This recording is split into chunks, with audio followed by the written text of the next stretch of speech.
Do you guys want me to go through my full day, top to bottom, and show you how I structure it so that you can kind of model it? Would that be helpful? Yes. Do you want to look at that right now real quick? Yes. Okay, so let's do that right now. Take a quick detour here. So, let's see how I want to draw this.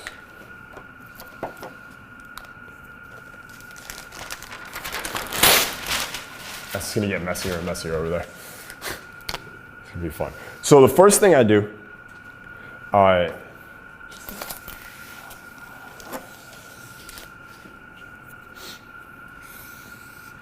in the morning is the morning ritual. By the way, what day are you on? 27. Day 27. Give Eric some love. 1, 2, 3. Who else is in the challenge right now? What day are you on? Are you doing it? I'm not aware of this challenge. Okay, we will bring you into the challenge in a moment. Are you in it? Yeah. What day? 12. Day 12. Yeah. Day 12 deserves some love. 1, 2, 3. Good. What else? Day 27. Day 27. Give him some love. 1, 2, 3. For those of you who are at like day 27 now, has this been a very, very good 27 days for you? Absolutely. Absolutely, yes. For those that don't know, inside our group, we are doing a 30-day morning ritual challenge. If you go inside Teachable, and you'll see it right at the top, I'll say 30-day challenge, watch that and then start. Okay, I'm sure you got it going already, but it's magical. Anyways, since that time, my morning ritual has changed a little bit. It's been tweaked a little bit. So I'll just walk you guys through it really, really quickly. It's basically 3 phases. The first thing I do is I move. Right, I move. I want to get my body moving, my blood pumping. Lots and lots of benefits by moving first thing in the morning. One of the reasons is when you sleep, you're not moving very much. Your lymphatic system comes to a screeching halt. Your lymphatic system is the carrier of most of your immune system. So if you wake up, like a lot of people wake up and then just go sit down somewhere, you're literally training your body to have low energy and basically low immune system capacities. So we move, we get the lymph going again, we get the blood pumping, we get a little sweat going. I move typically, I'm either I do some shaking, just like moving around like this. Sometimes I go for a jog in the morning, first things first.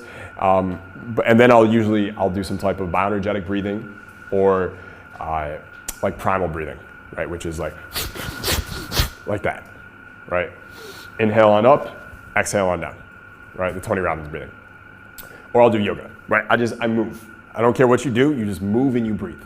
All right, after that, I reflect. Right, I reflect. This is where I take out my journal and I'm gonna write down certain things. Here are the things that I write down. Create a little card for this. First thing I write down is things that I'm grateful for. Second thing I write down are my goals. The third thing I write down are my values. The fourth thing I write down is my identity. Who am I gonna show up as today? And the last thing I write down is I just journal. I just journal with myself. Grateful, goals, value, identity, journal. All right. When you say journal, is that just thoughts that are in your mind? Whatever comes out, I just start. No judgment, no objective, let's just express. And usually what ends up happening is I start to get clear on some things I wasn't sure about, and then it usually ends with like a recommitment to who I wanna be and what impact I wanna make, basically. It seems to always end up there. Like once you clear out the bullshit, it always comes back to growth and contribution, right? So that's what I do when I journal. Values is a new one, and I think is really, really key. Our values, we're gonna talk more about values tomorrow in a context of closing. Just make a mental note right now that if you can close on values, you can close anyone. Everyone repeat after me. If I can close on someone's values, I can close on someone's values. I can close anybody. I can close anyone. 100%. You'll see. You will literally fuck with people's their lizard brain. Like the deepest part of them will make it so that they have to say yes to you. It's really powerful. It's evil, really. Don't use it, but use it. So values, right? But values are really important, right? Again, they determine everything we do. Literally every decision we make is again, so Roy Disney, Walt Disney's brother, he said that when the value is clear, decisions are easy. And what he meant is that we always decide on what is the highest value we have here. For instance, if you go to lunch and you could have grilled fish or you could have an enchilada covered in cheese, and your value is taste over health, which one will you choose? Enchilada. Most likely enchilada. If your value is health over taste, which one will you choose? Fish. When the value is clear, decisions are easy. The values determine what you decide, and in turn, your decisions determine your entire fate. Right? Like our entire lives are just the result of our decisions that we've made. So it's really, really good in the morning if you can get clear on your values again. Just your top 5 values. The problem is most people don't even, like, again, your values determine your fate. And yet 95 to 99% of people don't even know what their top 5 values are. And that's not your fault. Do you guys ever have that class in like 5th grade where it was all about figuring out your life values? You didn't have that? I didn't have that one either. Did you have that one in 12th grade where it was all about figuring out who you are as a person and your life values? I missed that one too. Yeah, I didn't have that either. Because they didn't fucking teach it to us. We were trained in school to be employees, right? Where the less you think, the better. Like I read a great quote the other day in my Slack channel where it was basically like we spend the first 20 years of our life being taught about everything besides money, and then we spend the rest of our life trying to figure out how to get money. Values are really, really important. No one taught them to you. It's really important to learn what your values are. Does anyone here know what your top 5 values are? Off the top of your head?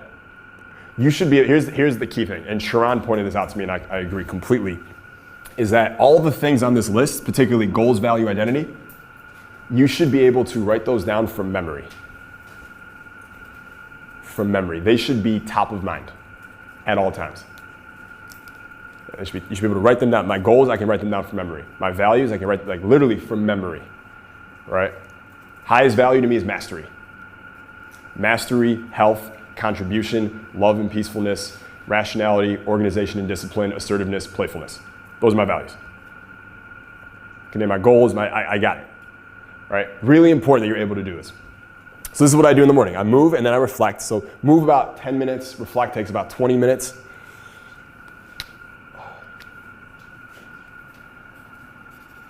And then I meditate and Kaizen. Right, then I meditate and Kaizen.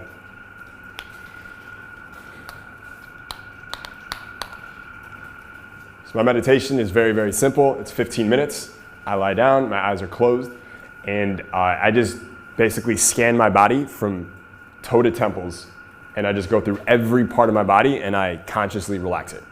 So really, it's just one type of meditation. Osho has a book of 112 meditations. You guys ever seen Osho's book of meditations? It is literally this big. It's insane. Really, really good coffee table book, by the way, if you have people over. But if you want to order it, you can get it on Amazon. He's got 112 meditations in there and a lot of like discourse. Really, really interesting book. That's the meditation I do. Doesn't matter what meditation you do, so long as you do it. Raise your hand if you already meditate daily. Raise your hand if you just know you should meditate daily, but you're not. That's okay. If you're not, give yourself a pat on the back because you just started meditating every day. Good. Nice. If you're not meditating, like I think for people like us who are constantly like pushing ourselves and kaizening and trying to just like I want to make everything better in my life all the time. I want to keep growing in every way possible, and I think all of you do too. And I think because of that, we are constantly reading about new information and new studies. We're on top of shit. And the shit that comes out constantly is what about meditation? How beneficial it is, right? Have you guys ever read a study that was like meditation will kill you? Never heard that one. Yeah, it's so good for you. There's even studies that found that people who meditated even for 8 weeks, their like hippocampus literally got noticeably thicker, like measurably thicker. Hippocampus is the area that's responsible for memory and learning. So you actually get smarter by meditating. Who here meditates every day and you've noticed you're like smarter and clearer as a result? Yes, yes, yeah, totally. So if you're not meditating, start with 1 minute a day. Just 1 minute. Now, don't tell yourself this, but what's going to happen when you start meditating for 1 minute? You're going to want to keep going, yeah. All right, which is cool. Totally free to. Question? No. Loving it? Yeah. Good, okay. So, and then I Kaizen. Here is what I do with my Kaizen here in the morning. I take 5 to 10 minutes, that's it, and I just review my notes. So here's what my notes are. I have a running Google Doc. Anytime I hear something really good, I put it in that Google Doc. Anytime I read something really good, I put it in that Google Doc. Anytime I have a really good idea or a really good lesson appears to me, I put it in that doc. All right? So then I take 5 or 10 minutes and I just reread the notes. And all of the entire doc for all of 2019. So let's say it's like 60 pages now. I'll read like 4 pages, which is good, but that's 5 or 10 minutes, and I'm done.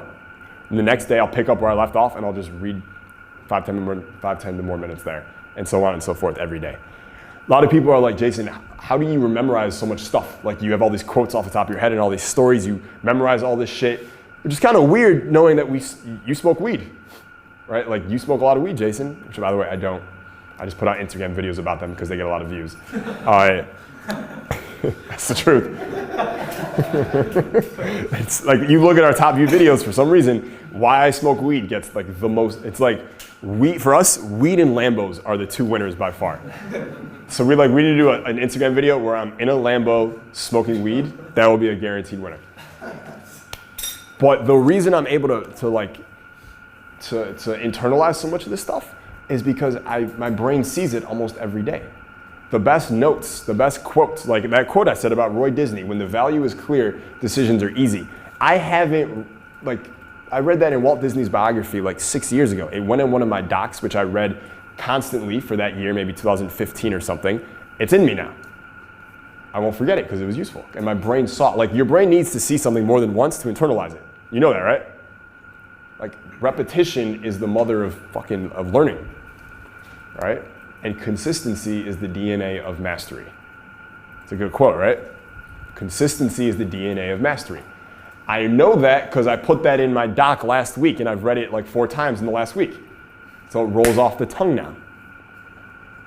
You should do the same. And I'm going to tell you why. I'm going to give you another benefit in case you weren't thinking about it. People buy from people who are sharp. Period. We buy from people who are sharp. What does it mean when someone is sharp? Yeah. Clever. They're clever. Let me ask this a different way. How do you know when someone is sharp? What lets you know they're sharp? They say the perfect, well, how do you know something's the perfect thing?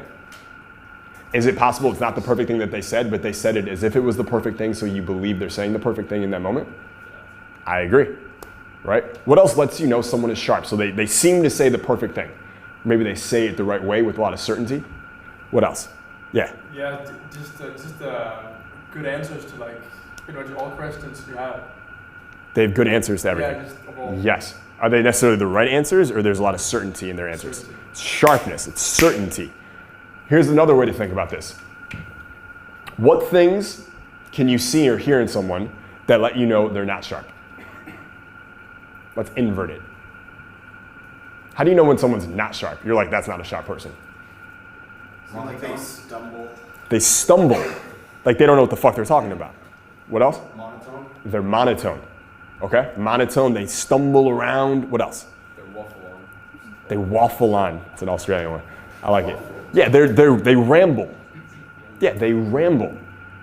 They have time to waste. They don't know the answers to your questions. They have that kind of dead look in their eyes. Their body language is poor. They seem disinterested. How about they seem apathetic? You guys know what apathy is? Who tell me, what's apathy? It's like complacency. Complacency. Yeah, you're checked out. Apathetic people are checked out. A lot of people in today's culture confuse apathy with happiness. They go, I don't really care about anything. My life's good. I just sit on a couch. No, you're not fucking happy. You're apathetic. You've checked out of life. You've stopped playing the game. You've just given up. That's not happiness. You're lying to yourself. There's a big difference. So all these things, that's how we know when someone isn't sharp. And we know when they are sharp. They're certain. They know the answers to the questions. Do they seem like they're going places? Human beings are fortune tellers. We can look someone, size them up, and know, is this person going places or not? Sharpness has a lot to do with it. Is there a correlation, you think, between status and sharpness also? Totally. Right, totally. Let's bring this all home. If you Kaizen every day, even for 5-10 minutes, just to review your notes, or review the deals that you're working on, so you know everything about the property, you know everything about their situation, whatever it might be, are you going to be able to answer their questions sharply later in the day? Because you have pre-primed your brain with the necessary information. Yes, 100%. So we are building our sharpness every single day as a result as well, right? Like this has got to get done. Has to get done, okay? You guys cool so far? All right, let's keep rocking through this. So that's the morning ritual. After that, I jump into my 90 minutes of deep work. All right, 90 minutes of deep work. Book recommendation coming. It's called Deep Work by Cal Newport. Raise your hand if you've read Deep Work by Cal Newport. Good, read it. Really good book. Really, really good book. It will inspire you. It will definitely inspire you a lot to create really, really magical things in your life in terms of the work. So deep work is this. Deep work is no distractions. No way you could ever get interrupted. No phone. There's no humans probably around you. You are total focus mode, and you spend 90 minutes, and I spend 90 minutes here working on the one thing that I know if I get so good at this thing that basically everything else I'm doing in my business won't even matter because I'm so good at this thing. Right? There's another book called The One Thing by Gary Keller. And this is the whole point of his book is what is the one thing that if you got so good at it that nothing else would matter. You would dominate your domain, lead your field simply because you were the best at that thing. For me, my hypothesis is that the more persuasive and impactful I can be on video, if I can get to the highest level at that, nothing else will matter in the business. That is what I'm working on in this section here. Does that mean I'm doing drills for 90 minutes? No. But it means I'm working on videos or copy or scripts related to that skill every single day.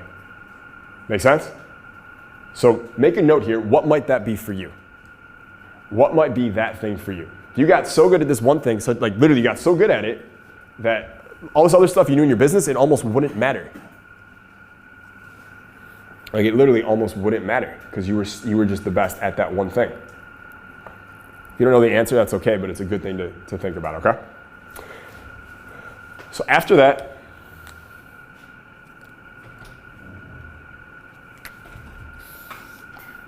I take a 10-minute break.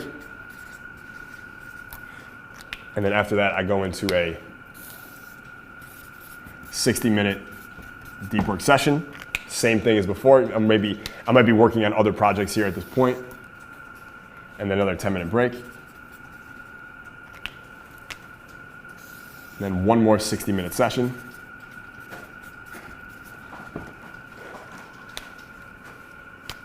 And then at that point,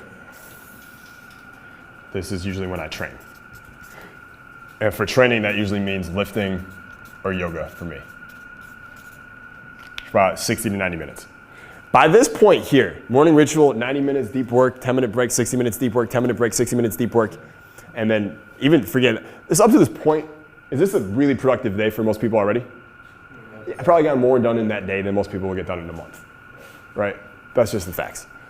So then I train, lifting or yoga. And then after that, I just put something called here block.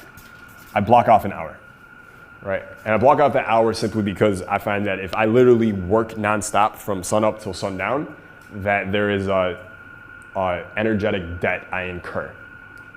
But if I throw in a block here, which means I could work in this hour, or I could just do nothing, all right? I think that there is a lot of value in doing nothing, in idleness. There's a lot of value in idleness. I think a lot of good ideas come out when I'm literally doing nothing. So this isn't an excuse to play Call of Duty, or what's the popular game the kids play now? Fortnite? Is that what it is? Fortnite, I've heard? Yeah. It's not an excuse to play Fortnite or to dick around or whatever. But I may just go take a journal and then just go sit with my dogs at the beach and just chill. And maybe I'll think about something. And maybe I'll start writing it out. Again, Warren Buffett says if you haven't written it down, you haven't thought it through. So if I'm thinking about something, you can guarantee I'm writing it out. I am not just sitting there like this. Okay? Going for a walk, thinking about things, really good idea as well. The point is, most of the best ideas in our entire civilization have come from people who were idle. In the shower, where was Einstein when he figured out the theory of relativity? He was walking next to train tracks, just going for a walk, right? Darwin was also walking, I believe, when he figured out this thing called evolution, kind of a big idea, right? If we're always so busy throughout the day, on this activity and this activity and this activity, we're always on the next thing, our brain never has a chance to just calm down and weigh all the information we've taken in and start figuring stuff out for ourselves. Who here feels like you're not overworked, but you're just like you're always caught up doing stuff? Raise your hand. Yeah, this is gonna be a really, really important time for you guys. Really important, and I promise you the rest of the work you do throughout the day will be better as a result. Your work will be better as a result. Who here works 7 days a week? You don't take a day off? Okay, good. Keep your hand raised. Who here who works 7 days a week has taken a day off in the last month?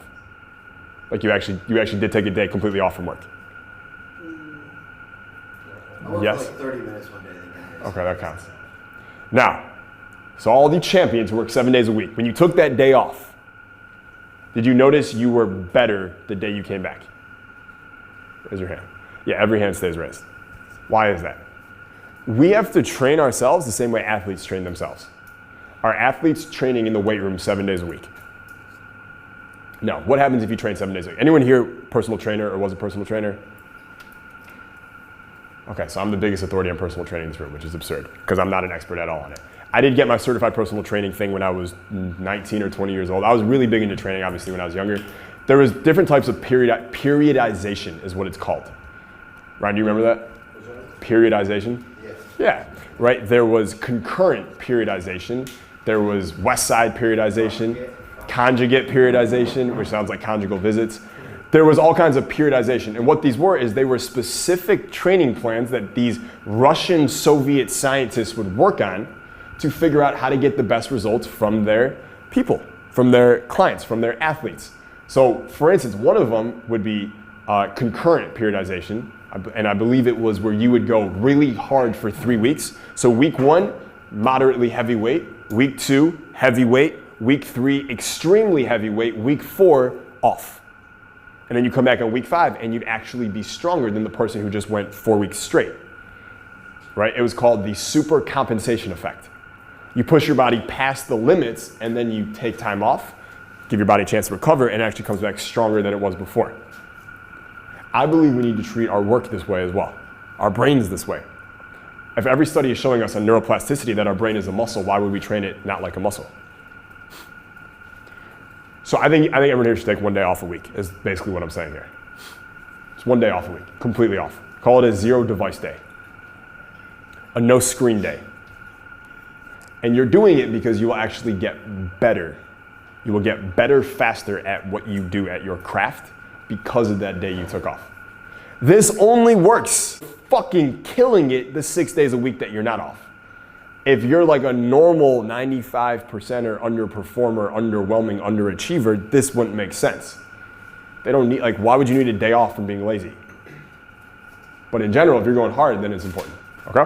So let me just pound through this more. So I do a block, and then this is the big one. I study for an hour. I study for an hour in the afternoon. That is my Kaizen hour. And you will be tempted to let's say you got a call right before your study hour and it's kind of going well or whatever. You will be tempted to be like, you know what, I can push the study thing aside because it's not that important and I'll finish this call or I'll finish this thing or I'll finish this project. Don't do it.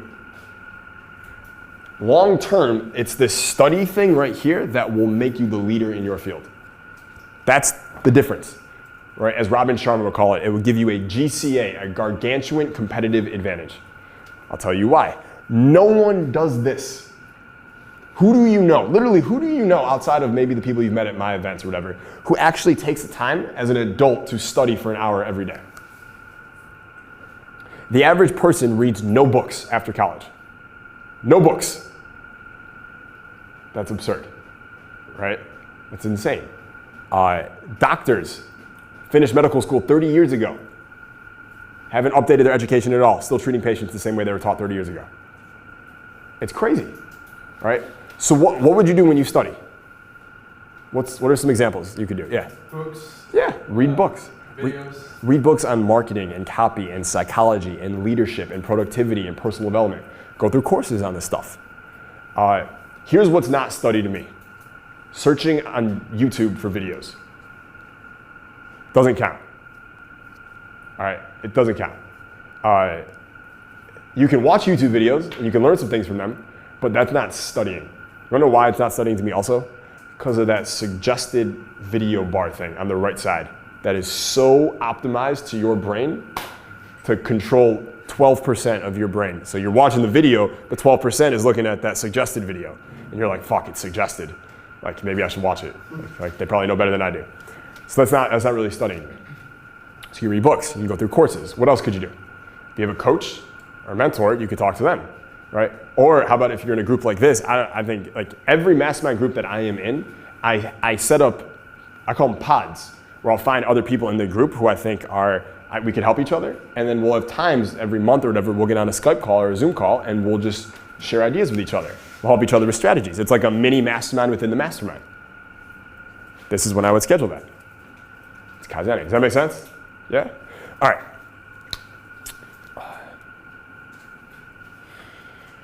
So after I do that, after I study, typically if I have calls, this is where I'll put them here, usually 1 or 2 hours. They'll get scheduled there. And then the last thing I'll do is basically like my nightly ritual before I'm kind of chilling for the night. And my nightly ritual is I do a brain dump in the journal, like everything that's on my mind, so I don't carry it with me into bed. I do a brain dump, and then I review tomorrow. I just review what am I doing the next day. So I go through my schedule, what do I got going on tomorrow, all that kind of stuff. I'll close any loops if I have to. Is there any emails or texts I didn't respond to? Let me just do all those right now. By the way, important thing, I treat my text message as email. Texting is just email to me. Anyone who texts me, like Ryan or anyone else here, knows this. I'll take 2 days to respond to a text message because it's email to me. It's email. I don't like texting.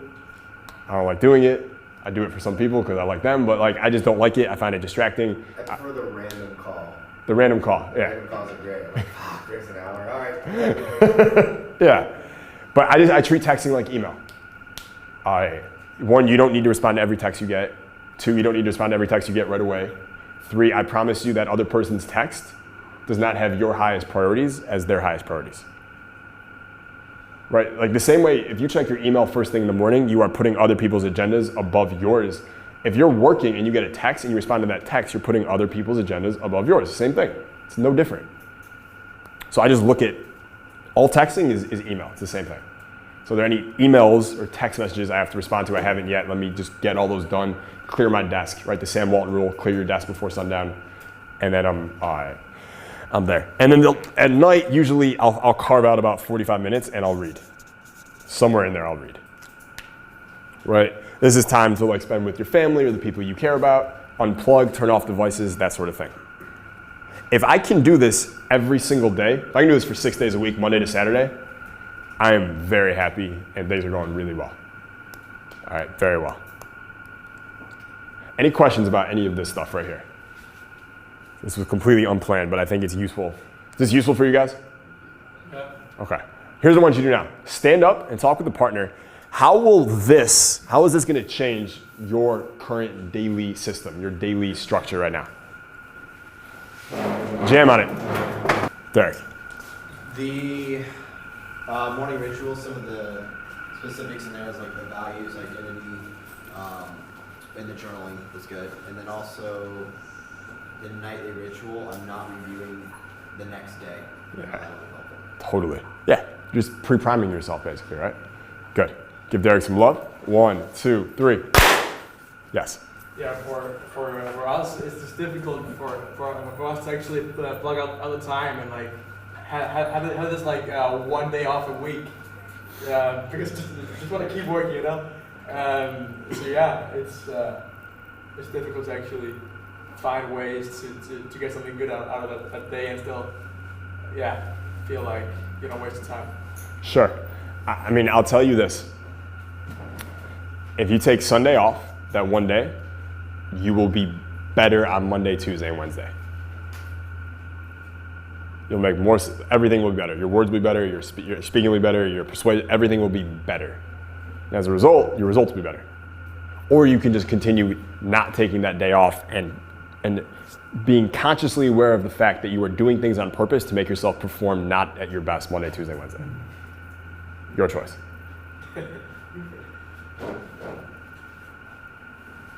It's up to you though, all right? Of course. Yeah, as always, it's up to you. Yeah, cool. Let's give them some love. 1, 2, 3. Same thing holds true for you. I'm deadly serious. What else? Yeah. So getting clear on the deep work stuff. So not just removing the distraction, because I would always work either at a group of other people at the table, or I'd have a YouTube video on in the background, just white noise. Really? I was working, yeah.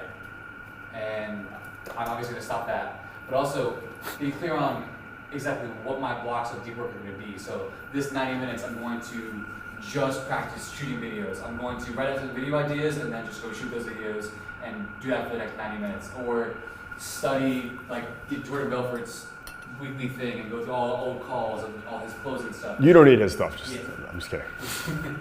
But yeah, just getting really. I got you. Yeah. So here's what I do right now. And I don't know if I'm gonna do this forever, but for now, right? I'm always kaizening it, even this thing. But what I'm doing now is, this is just for me. This is obviously, you guys, different industries, different businesses, it's going to be different for you.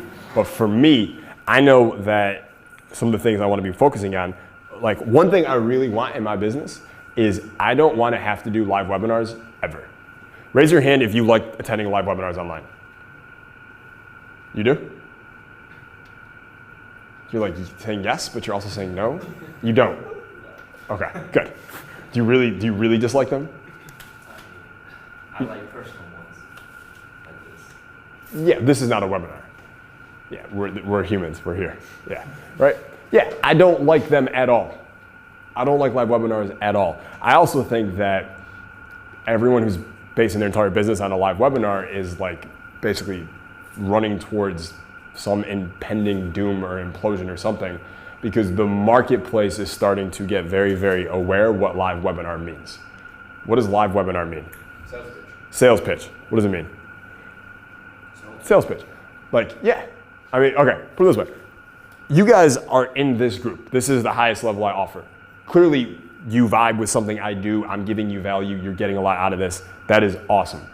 Who here, even that said, registered for one of my webinars in the last 90 days and then didn't attend the webinar? Dicks. Right? It has nothing to do with you. It's because why? Why didn't you attend the webinar? Like, do you remember specifically what it was? Because I couldn't play it at 2 times the speed. You couldn't play it at 2 times the speed because it was live. Yeah. Yeah. Jason, talk faster. Okay, so let's get to the next. Like, yeah, it's not gonna happen. I watch all videos in 2x speed also, right? Yeah. So it's a time waster, right? Other reasons people don't attend webinars. People don't keep appointments with themselves. They literally are late for everything. Like they can't keep appointments with themselves for anything. What are the odds they're actually gonna be on time and show up for the webinar that they committed to with you, where their entire investment was I entered my email? Right, the show up rates are, everything's like show up rates are lower, conversion rates are getting lower in webinars. So I think that's a problem.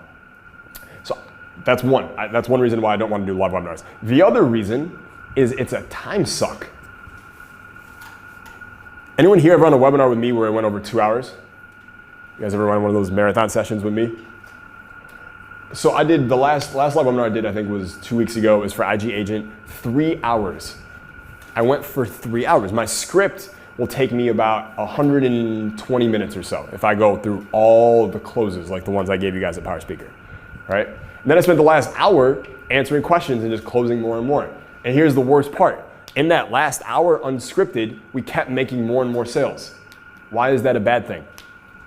Because I don't want to fucking do it, but it works, right? I'm conflicted. Here's my goal. I want to find a way to get the same conversion rate without a live webinar in a fully automated way. Evergreen webinars, you're like, that'd be the option. I have not found them to work nearly as well as live webinars. Anyone here ever try to set up an automated webinar campaign?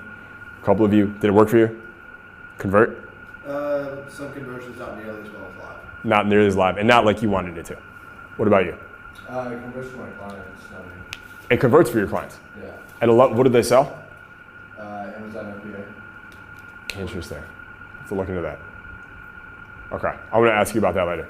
But I've never been able to get automated webinars to work at the level I want. The discrepancy between live conversions versus automated conversions is absurdly different. So anyways, to bring this back, my goal, Eric, is to find a way to create landing pages that convert as well as live webinars. That's like a big thing. If I can get that one thing, that makes everything else obsolete, right? So what I do on Monday and Tuesday, my entire focus that says LPCR is landing page conversion rate. What goes into a landing page conversion rate? Split testing, copy, video, it's copy, right? It's all copy, right? So this whole session, all of these sessions, this 90-minute deep work, this 60-minute deep work, and the 60-minute deep work on Monday is entirely focused on landing page conversion rates. On Tuesday, it's entirely focused on so that instead of me going a little bit each day, I want the whole day dedicated to that. So that way I think my brain stays warm on that one thing, right? And then on Wednesday, it's entirely YouTube, and on Thursday, it's entirely Instagram. So one thing we're also doing is I'm stepping up my YouTube game a lot. I want my YouTube game to be the best in the industry. The way I'm thinking about my YouTube videos now is I want them to be about 10 to 20 minutes. I want them to be like mini products on their own. That's our focus for each one. So I'm gonna spend all of Wednesday in the morning scripting out the videos and then recording them. And then on Thursday, same thing with my Instagram. So like up until now, each time I do a story, I've been recording it in real time and then posting it on Instagram, which was like, I was doing it because I thought, part of me was being superstitious. I thought there was a metaphysical benefit to like, it just happened and that somehow converts better. That's not true. The other part was I just wanted more practice with it. I wanted to touch it every day. I don't need to do that anymore. So now I'm gonna record all my stories for the week in advance, right? I'm gonna record all the content for our feed in advance. I'm gonna do it all in one day. So with you, like, what are the main things you're looking at here? What do you think could fill these boxes for you? Sure. So I want to keep getting better at closing, for sure. I want to get better on video because I want to eventually start to build my personal brand and create info products, that kind of thing, in that direction. Yep. And so obviously copy is a part of that as well. So those are big three of closing, copy, speaking. Hey, look at that. Amazing, right? Yeah, hold on. There we go. Okay. Yeah, closing, copy, speaking. Right, so which one is least important right now? Speaking. So there's copy or closing. Between copy and closing, which one do you know is more important right now? Closing. Closing, great. So what I would do is I would put literally Monday, Tuesday, Wednesday entirely closing, and then maybe Thursday, Friday copy. Would that work? Yes. Yeah. And then maybe Saturday, a little speaking. Yeah, we shoot all my videos on the weekend, Yeah. Saturday could be video day. Yeah. Cool. Give Eric some love. 1, 2, 3.